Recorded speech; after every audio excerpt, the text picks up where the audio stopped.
Merhaba. Bugün 3. derse kaldığımız yerden devam edeceğiz. Geçenki derste neden bahsetmiştik biz? Photoscience'dan bahsetmiştik. Photoscience nedir?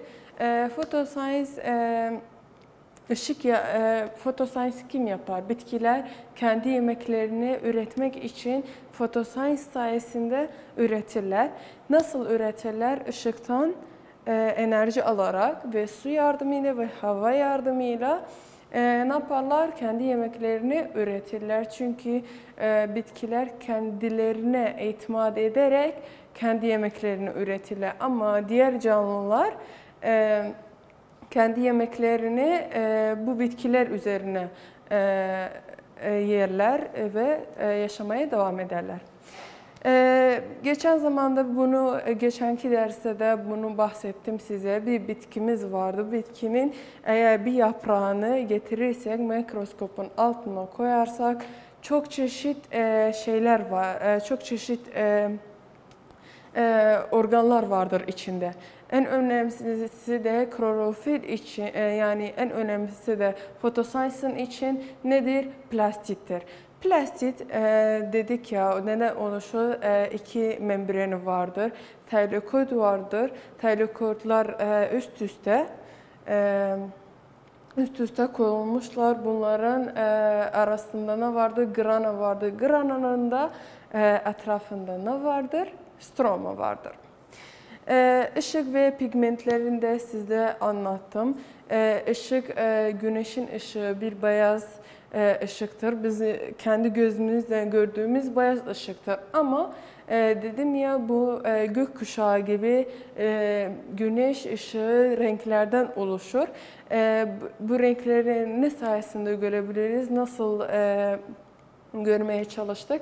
Kendi gözlemimizle beyaz görüyoruz ama bir cam prizmayı sayesinde ışık bu prizmadan geçerken prizmanın bir tarafı ışığın beyaz rengidir. Diğer tarafı ne olacak?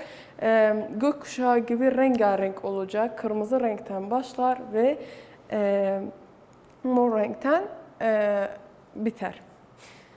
Şimdi neye gelelim? Şimdi gelelim yeşil pigmentlere. Pigmentler ne pigmenti? Klorofil en önemli pigmenttir bitkilerde. Klorofilin de çok çeşidi vardır. Ama en önemlisi nedir? Klorofil A'dir ve klorofil B. Bu iki klorofil A ve B birbirlerine benzemezler, farklılar.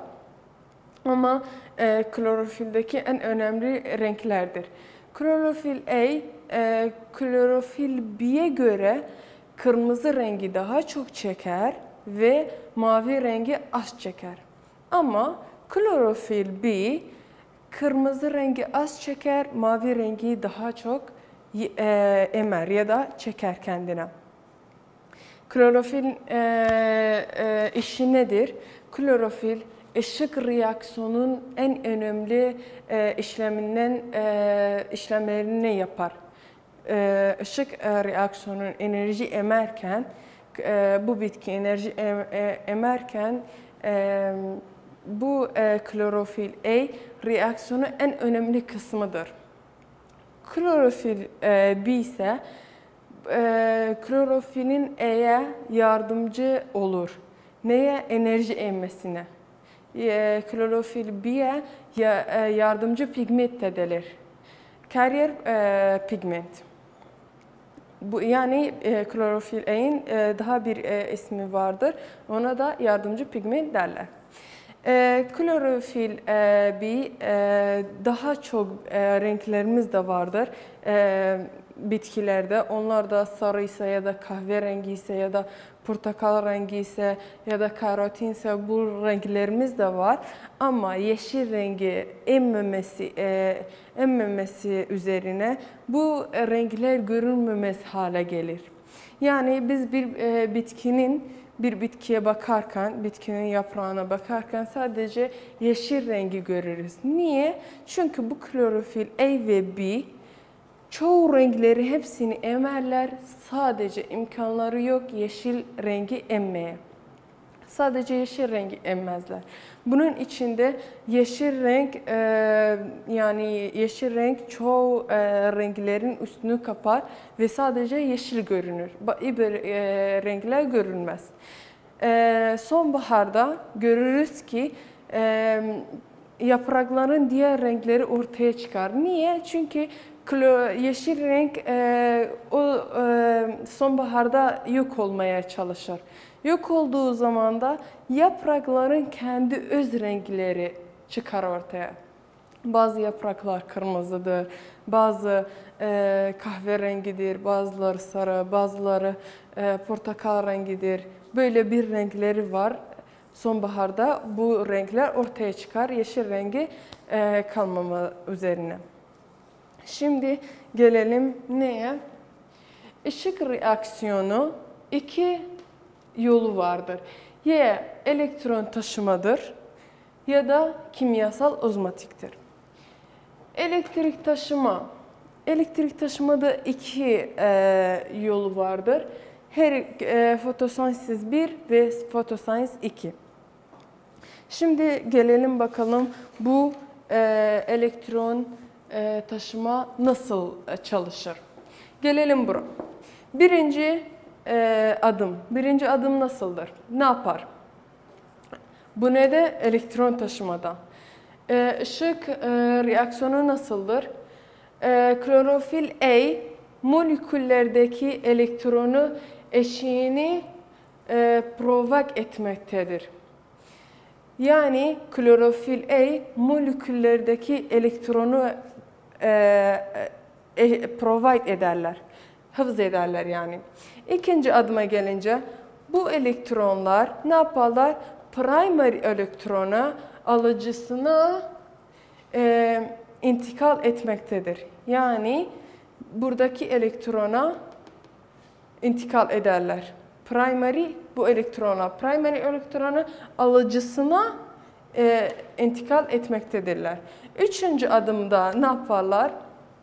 Elektronlar elektron taşıma zinciri adı verilir. Çünkü bunlar bir elektron zinciri gibi elektronlar bir zincir haline gelir. Elektron taşıma zinciri adı verilir. Dördüncü adımda ne olur? Dördüncü adım. Bu elektronlar başka bir primer elektronu alıcısına intikal ederler. Yani bu elektron diğer elektrona intikal eder. İkinci ışık sistemine elektronlar yerini almaktadır. Yani birinci sistem bitti, ikinci sisteme geçer. Sonunda ne olur? Beşinci adımda. Beşinci adım. Bu zincirin sonunda elektronlar neyimiz vardır? NADP'miz vardır. NADP ne ile birleşir? Ve hidrojenle birleşir. Hidrojenle birleştiği zaman ne oluşur? NADP oluşur bizim için. Böylece elektron taşıma ışık reaksiyonunda çalışır böylece. Şimdi gelelim kimyasal ozmotika. Kimyasal ozmotik nasıldır?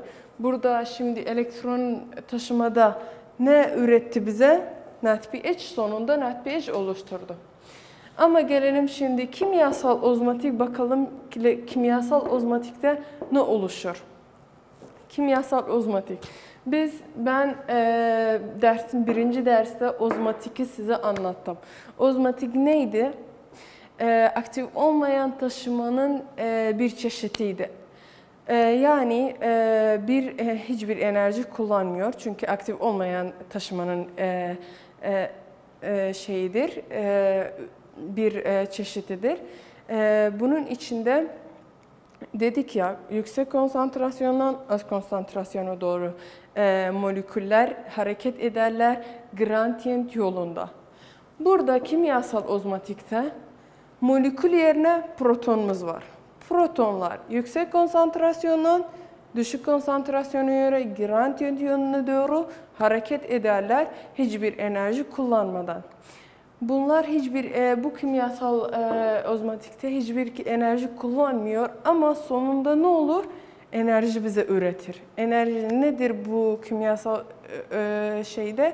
ATP'dir. Ve zincirimiz böyle bir hali vardır. 3 fosfatımız var. Toplarken ADP'den ne üretir bize? ATP. ATP de nedir? Bir enerjidir. Bu da bunu bahsetmeye unuttuk. Burada ikinci ışığı burada elektron taşımada. İkinci ışığı nasıl geri döndürürüz? Bu zincirle döndürürüz. Nasıl kendi haline geri döner? 2 H2O'muz var. 2 H2O ne üretir bize? Bu H yalnız 4H. Çünkü burada 2 ve 2 4H eder. 4 elektronumuz da var. Burada elektronlar zincir haline geldi ya. Ne dedik burada? Elektronlar elektron taşıma zinciri haline geldi. Bu 4 elektrondur ve oksijen de üretir bize. Oksijen bu zincirde yalnız kalırken oksijen bize üretir. Biz de bunu biliyoruz ya, fotosentezin sonunda bize ne kalar? Oksijen kalar. Şimdi bir özetleyeyim size. Fotosentezin bölümü nasıldır?